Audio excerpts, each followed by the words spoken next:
Chapter 6. Freedom. The run to that window where she awaited me seemed an eternity. Something twisted and writhed in my stomach as I wondered how I had forgotten such a beautiful face, as I remembered the cruelty of my master. The thought of forgetting her again filled me with terror. She looked at me oddly. I couldn't quite fathom out what it meant, that look. "Are you okay?" she asked me, her face awash of anxiety. I paused to try to gather my words, but I was a churning mix of terror and elation. "You don't look quite right," she said, her eyes scanning my face. "And your hair is dull again." A tear escaped from my eye. I went to wipe it away. "Hey," she said, smiling gently at me. "What is it?" I forgot you," I managed to timidly utter. I was so afraid Io would beat me again, but determined to at least have that moment with her. She turned her head away, tears flooding her eyes. I held my hand up to the glass and continued. "I mean, Io made me forget you. He was unhappy that I deviated from his way. I don't know what he did, but he beat me till I blacked out. When I woke up, Tears ran down my cheeks at remembering. The tapping of Io's cane brought me back. I discreetly rubbed my eyes dry and tried to smile. She smiled back, her face awash of tears. We gazed, lost in each other's eyes. "Kentaro, we don't have much time," she said, looking around. "Do you trust me?"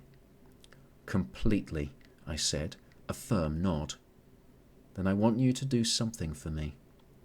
"Anything," I said.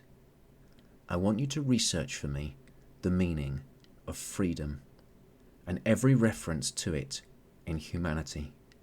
You need to know." "Everyone?" I asked, remembering the vastness of the sections. She looked at me. Then she looked right past me at my dusty library, which I had thought was impossible for her to see.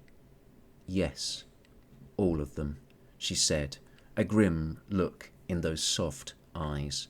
"Now go," she ordered, "and don't let on to Io that you have seen me. You are merely serving a customer." I nodded and dashed off, ensuring my face and appearance were those of the distant, subservient child I once was, and not the new adult I now felt.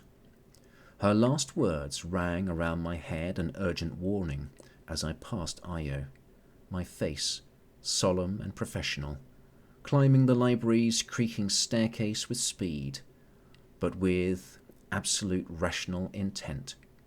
He seemed to look satisfied as he watched me dash by, but added, "That's it, child, don't keep the customer waiting." Up my blistered feet carried me, to the mid-levels, where I jumped off the stairs and darted up another set of steps, through warrens of yet more bookcases. Along ledges I scrambled to the distant realms of the library, where the books and materials sat, relating to freedom. A dusty department that was seldom visited these days, I thought. Its shelves towered high above me, filled with stories, constitutions, history, and more. And so I began, one book at a time, reading and memorizing the information contained within, my desire to do Felicia's task with utmost care. But as I took in every piece of information and every story, an idea of existence beyond my work, beyond this dim workhouse, whirled around in my head and made me thirst for more. It opened up a door to possibilities to be who and whatever I so desired to be, to live my life beyond the workhouse in a way that I wanted. The more I read, the more my heart yearned to be free. This freedom stuff, I pondered. Is it really for anyone, even for me? I could almost feel the outside world reaching in for the first time to my dark, gloomy existence, beckoning me to take a step into the unknown, beyond the confines of my head, and more importantly, the prison that I could now recognize. For you have to know, there is an outside in order to want to go there. And now I did. Freedom, I muttered. Now I understand, Felicia. As I placed the last book down, I rushed back, hardly able to contain myself as I erupted forth from the staircase, stilling my mind and composing my face momentarily as I passed Io's watchful eye. To Felicia I sped, hardly able to contain the excitement and the emotions the very word freedom now evoked. "Freedom is an amazing thing," I said, her hands gesturing to keep it down to my sudden alarm. "It's an amazing thing," I repeated in a mere whisper. She smiled warmly and nodded. "Are you ready to escape this place and discover your freedom?" she asked. Excitement welled up in me at the thought of such a thing. "Yes," I said resolutely, "but how?" "I have a plan."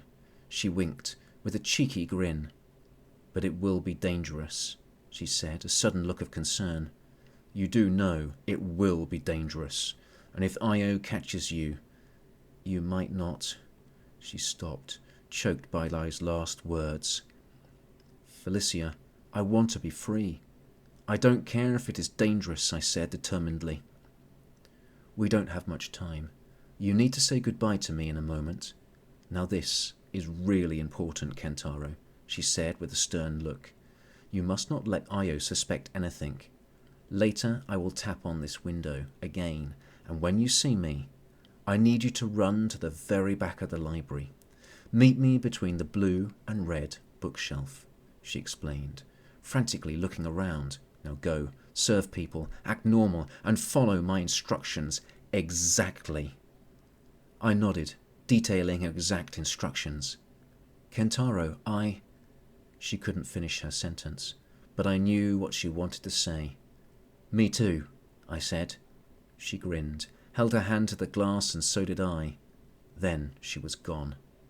Silence reigned for a moment, broken only by a tap at another window, beckoning me back to work. I leapt into action, ensuring Io would be pleased, the thought of freedom motivating my act, an act that could not fail.